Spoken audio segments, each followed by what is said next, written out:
कि बहुत सारे ऐसे नौजवान वो कहते हैं कि अब हमसे तो गलतियां हो चुकी हैं, तो अब जो है पासपोर्ट हमारा बनना चाहिए क्योंकि काम बहुत सारे बाहर आते हैं। तो वो कहते हैं कि अब हम थक चुके हैं पासपोर्ट ऑफिस जाते जाते। हमने अभी भी बाहर भी देखा कि कुछ ऐसे लोग हैं जो इंतज़ार कर रहे थे कब गेट खुल जाएगा तो हम अंदर जाएंगे। क्या अब अगर ऑनलाइन सिस्टम कर दिया है तो उसको पूरी तरीके से कर देंगे? सर बेशतर हम देखते हैं कि 1 महीना 2 महीना 3 महीने में इसमें लगता है। क्या इस प्रोसेस को कम करने की कोशिश आज हम उसको 45-46 डे पे ले आए हैं। पेंडेंसी काफ़ी ज़्यादा थी, उसको मैंने काफ़ी रिड्यूस किया है यहाँ पे आके। 21 मई से पहली फ़्लाइट जो है आज़मानी हज की निकलने वाली है कश्मीर से, और जहां पूरी तैयारी पहले ही की गई है वादी कश्मीर में। उसके साथ साथ जहां एक बड़ा प्रोसेस रहता है जम्मू कश्मीर के अंदर, CID वेरिफिकेशन, पुलिस वेरिफिकेशन या रिलीजियस पासपोर्ट, और उसके साथ साथ जहां आज़मानी हज जहां अब यहाँ से निकलते हैं ज़ियारत पर, और वहाँ पर उस किस तरह के इंतज़ाम होते हैं। मेरे साथ सबसे पहले हम आज बात करने के लिए आए हैं पासपोर्ट ऑफिस। मेरे साथ डायरेक्टर धर्मेंद्र कुमार जी है। सबसे पहले बहुत बहुत इस्तकबाल सर आपका। कोशिश करते हैं सबसे पहले जो 21 की सबसे पहले फ़्लाइट इस बार 2024 में कितने आपने पासपोर्ट्स जो है इन आज़मानी हज को दिए हैं, और क्या कोई मुश्किलात, क्या कोई जैसे कि पिछले साल भी हमने देखे बहुत सारी शिकायतें आई थी, क्या इस बार उस तरीके के मामला?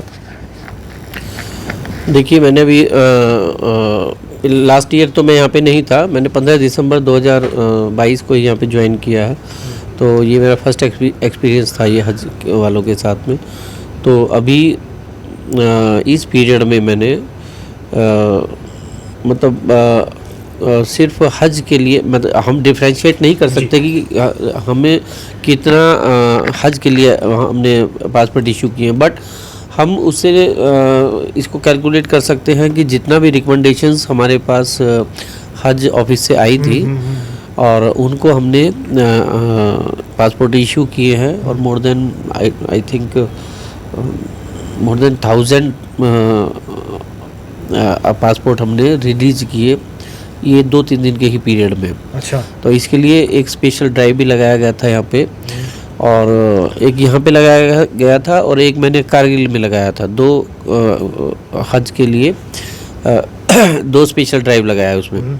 और ये एक रिकॉर्ड था हमारे उसमें कि एक दिन में हमने 750 के करीब पासपोर्ट एक ही दिन में डिलीवर किए थे। अच्छा जी।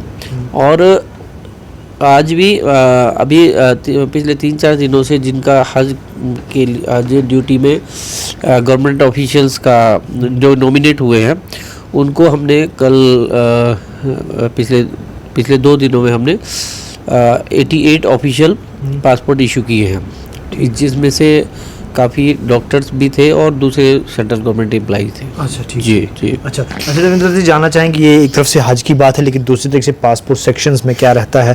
क्योंकि हर वक्त हम देखते हैं कि आम लोगों को भी पासपोर्ट निकालने की काफ़ी ज़रूरत होती है। कोई बाहर जाता है, लेकिन साथ साथ आज ऑनलाइन प्रोसेस रहता है, लेकिन अक्सर बेशतर हम देखते हैं कि 1 महीना 2 महीना 3 महीने में इसमें लगता है। क्या इस प्रोसेस को कम करने की कोशिश आप करेंगे? मैं बहुत हद तक मैंने इसको मतलब डाउन कर दिया है। जैसे अपॉइंटमेंट सर्कल पहले होता था, साइकिल जो हमारा होता था कि 2.5 महीने या 3 महीने का निकलता था, लेकिन आज हम उसको 45-46 डे पे ले आए हैं। पेंडेंसी काफ़ी ज़्यादा थी, उसको मैंने काफ़ी रिड्यूस किया है यहाँ पे आके।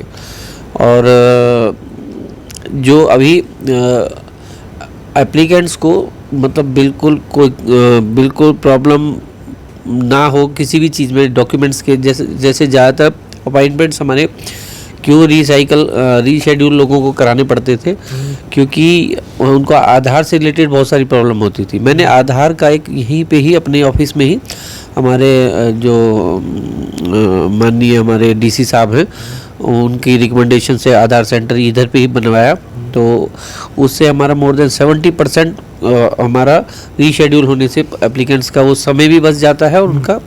तो ये एक है रीजन कि पब्लिक को अभी इतना समय नहीं वेट करना पड़ रहा है अपने अपॉइंटमेंट के लिए। और हमें भी ये है कि स्टाफ को पूरा मोटिवेट किया गया है कि किसी का भी अगर कोई प्रॉब्लम होता है तो उसको रीशेड्यूल ना करके होल्ड पे रखें, या उनका जो डॉक्यूमेंट में कुछ कमी होती है तो वापस लेके आए ताकि उसका केस प्रोसेस हो सके। जी, बहुत सारी ऐसी शिकायतें भी आती थी पहले के, जिस तरीके से अक्सर आपने देखा कि सीआईडी वेरिफिकेशन किसी को ठीक नहीं निकलती है तो उसका पासपोर्ट नहीं निकलता था। क्या अभी भी वो सिलसिला, क्योंकि बहुत सारे ऐसे नौजवान वो कहते हैं कि अब हमसे तो गलतियां हो चुकी हैं, तो अब जो है पासपोर्ट हमारा बनना चाहिए, क्योंकि काम बहुत सारे बाहर आते हैं। क्या उनके लिए कोई? देखिए ऐसा है कि सीआईडी या इंटेलिजेंस का रिपोर्ट को तो बेस बनाना ही पड़ता है, लेकिन बहुत सारे इस तरीके के यूथ हैं जो मुझसे भी मिले हैं, जिनको कहीं ना कहीं कोई एफआईआर है या कहीं कोई, तो कोर्ट से ऑर्डर लेके आते हैं कई बार, और कोर्ट्स उनको एक्विट करता है तो हम उनको, और कुछ शॉर्ट वैलिडिटी के लिए हमें इंस्ट्रक्शन देता है तो हम उनको हज उम्रा के लिए या फिर किसी दूसरी कंट्री के लिए कुछ रेस्ट्रिक्शंस के साथ पासपोर्ट इशू करते हैं। लेकिन उसमें कहीं ना कहीं से हमें कोर्ट से कम एक परमिशन या डायरेक्शन, परमिशन ही डायरेक्शन वो एप्लीकेंट की तरफ से आए तो हम उसको इशू करते हैं। और मैं मतलब यहाँ ये एक चीज़ मैंने ये रियलाइज़ किया है कि यहाँ का यूथ मतलब पछताता है आज की डेट में कि हम उस टाइम ऐसा क्यों हमने किया। हाँ, सही बात है ना। तो मुझे भी उनका लगता है, तो मैं भी सिंपैथी रखता हूँ उनके प्रति, क्योंकि एक छोटी सी गलती से पूरा करियर ख़राब हो जाता है उनका। तो लेकिन हमारी एक मजबूरी है, क्योंकि हमें अपने मैनुअल और अपना जो रूल रेगुलेशंस हैं उनको फॉलोअप करना पड़ता है, तो अकॉर्डिंगली हम इंस्ट्रक्शन डिसीजन लेते हैं उसमें। अच्छा जी, ठीक। अच्छा, चलिए आपके पासपोर्ट सेक्शन की बात करते हैं, ऑफिस की बात करते हैं। कब तक के काम सिलसिला यहाँ के जो मुलाजिम हैं किस तरीके से काम चल रहा है? अक्सर हमने बेचते जब आपने या हज कमेटी को वो पासपोर्ट दिए थे, 24 घंटे आपका काम चला था, क्योंकि इसी तरीके से अगर बाकी प्रोसेस आते हैं, अगर कोई काम आता है तो किस तरीके से आपका काम अंजाम दे, क्योंकि वक्त बहुत कम आप इस वक्त लेते हैं, तो किस तरीके से काम होता है? देखिए इसके लिए तो मैं सबसे पहले तो अपना जो हमारा स्टाफ है इतना सपोर्टिव है, मतलब उनको धन्यवाद देता हूँ इसके लिए सबसे बड़ी, क्योंकि एक अकेले आदमी का काम नहीं होता, ये टीम वर्क होता है। सही बात। और जब टीम साफ मतलब सही काम करती है तो काम अच्छा निकल, रिजल्ट अच्छे आते हैं हमारे। तो ये हमारा स्टाफ, मैं मोस्टली सपोर्ट करूंगा अपने स्टाफ को।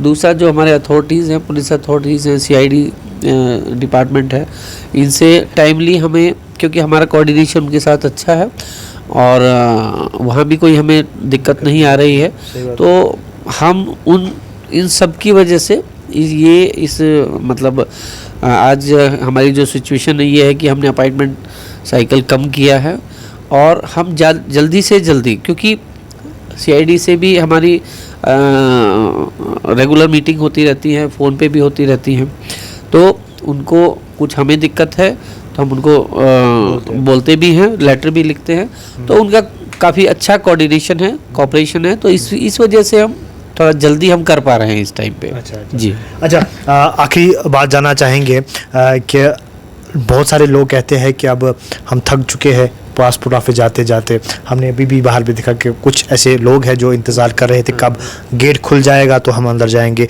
क्या अब अगर ऑनलाइन सिस्टम कर दिया है तो उसको पूरी तरीके से कर देंगे? ऑनलाइन सिस्टम ही चलता है यहाँ पे। देखिए ऐसा है, किसी को टाइम मिला है 2 बजे का, अगर वो 12 बजे 11 बजे आके बैठ जाएगा तो हम उसका क्या कर सकते हैं? सही बात है, क्योंकि वो स्लॉट मतलब ऑलरेडी मतलब दिए हुए होते हैं। अब जिसको 11 बजे का या 11:30 बजे का दिया हुआ है, वो सुबह 8 बजे आके बैठ जाएगा, तो उसमें तो हम कुछ कर नहीं सकते हैं। बट उसको एप्लीकेंट को चाहिए कि वो अपने प्रॉपर जो टाइम उनको दिया गया है उसी टाइम पे आए यहाँ पे। यहाँ अंदर आने में कोई दिक्कत नहीं है। और मैं तो कहता हूँ कि अगर मौसम भी ख़राब है या किसी को कोई वैसी प्रॉब्लम है, तो मैंने वेटिंग हॉल का एक बनाया हुआ है यहाँ पे, वहाँ आपके उनको इंस्ट्रक्शन दिया हुआ है अपने जो सिक्योरिटी गार्ड्स हैं कि अंदर इनको बिठाइए, अगर इनको कुछ प्रॉब्लम है। वहीं अगर उसमें उनके डॉक्यूमेंट्स में कुछ आधार रिलेटेड कमी है तो उसको वहाँ पे कंप्लीट करा ले तब तक यहाँ आने से पहले। तो ऐसा नहीं है कि पब्लिक कि हमारी वजह से, तो मैं तो अपनी पूरी कोशिश करता हूँ कि एप्लीकेंट को कभी ना कुछ दिक्कत ना हो। मैं तो बाहर जाके जैसे भी है वैसे ही पूछ लेता हूँ यहाँ गेट के पास ना, किसी को अगर कोई दिक्कत है तो आके मुझसे मिल सकता है यहाँ पे। तो ऐसा हमारे यहाँ कुछ नहीं। पब्लिक को आई थिंक अगर किसी की दिक्कत पासपोर्ट में है तो मतलब वो अगर उसके बाद रिक्वायर्ड डॉक्यूमेंट नहीं है तभी वो है, अदरवाइज पासपोर्ट जिसके बाद पूरे डॉक्यूमेंट्स होते हैं, सुबह से शाम तक यहाँ 500 550 लोग आते हैं, पता ही नहीं चलता है उनको कि कब गुजरे और कब निकल गए। 10 मिनट उसके प्रोसेस में लगता है मुश्किल से। तो उसमें मेरे हिसाब से क्योंकि मैं खुद पर्सनली नीचे जाके इंस्पेक्शन करता हूँ, लोगों से भी पूछता हूँ, उनके स्टाफ से भी पूछता हूँ, किसी को कोई दिक्कत नहीं है, तो आई थिंक मतलब मुझे कोई दिक्कत महसूस नहीं हो रही है। बाकी किसी को दिक्कत होती है तो मैं उसको यही बुला के उसका प्रॉब्लम सॉल्व करता हूँ। अच्छा देवेंद्र जी, ये जानना चाहेंगे आपकी पहली एक्सपीरियंस कैसा रहा है ये चैलेंज, क्योंकि एक तरफ से हज उसी वक्त आना, उनको पासपोर्ट्स देना, दूसरी तरीके से सीआईडी वालों के साथ बात करना और प्रोसेस कम करना, किस तरीके से ये चैलेंज रहा? देखिए, हर आदमी को चैलेंज एक्सेप्ट करना चाहिए। मैं एक प्रिंसिपल मैंने सीखा, कुछ लोग प्रॉब्लम को प्रॉब्लम की तरह लेते हैं तो उनको बहुत ज़्यादा प्रॉब्लम होती है। एक प्रॉब्लम को एक चैलेंज की तरह लेते हैं, ठीक है। तो जब चैलेंज की तरह ले लिया तो उसको मतलब उस समस्या को ख़त्म करना है उसको। तीसरा होता है किसी भी प्रॉब्लम को अपॉर्चुनिटी की तरीके से लेना। जब हमें एक अपॉर्चुनिटी मिल रही है इस प्रॉब्लम को सॉल्व करने के लिए, ठीक है, हम उस प्रॉब्लम को ख़त्म भी करते हैं, दूर भी करते हैं और उस प्रॉब्लम से बहुत कुछ सीखते भी हैं। तो मुझे कोई दिक्कत नहीं होती है ऐसी प्रॉब्लम से। अगर ज़िंदगी में प्रॉब्लम ना हो तो आदमी मतलब प्रोग्रेस भी नहीं कर पाएगा। अगर स्मूथ लाइफ चलेगी, आप खुद देख लीजिए, अगर स्ट्रगल ना हो लाइफ में तो आदमी सीखेगा कहाँ से, ठीक है। तो ये मैं कहता हूँ सबकी जीवन में प्रॉब्लम होनी चाहिए, लेकिन हिम्मत किसी ने नहीं हारनी चाहिए। प्रॉब्लम ही हमें ज़िंदगी में सब कुछ सिखाती हैं, ये मेरा खुद का एक्सपीरियंस है जी। चलिए, लोगों को क्या मैसेज देना चाहूँगी? लोगों को बस यही मैसेज, एज ए आरपीओ तो मैं यही मैसेज देना चाहता हूँ कि अगर किसी को कोई भी प्रॉब्लम किसी भी तरीके से है तो किसी भी मीडियम से मेरे पास आ सकता है, आपके थ्रू आ सकता है, डायरेक्ट मुझसे मिल सकता है, हमारे स्टाफ से मिल सकता है, ऑनलाइन में मेल भेज सकता है, ट्विटर पे भेज सकता है, फेसबुक पे भेज सकता है, कोई दिक्कत नहीं है एप्लीकेंट्स के लिए।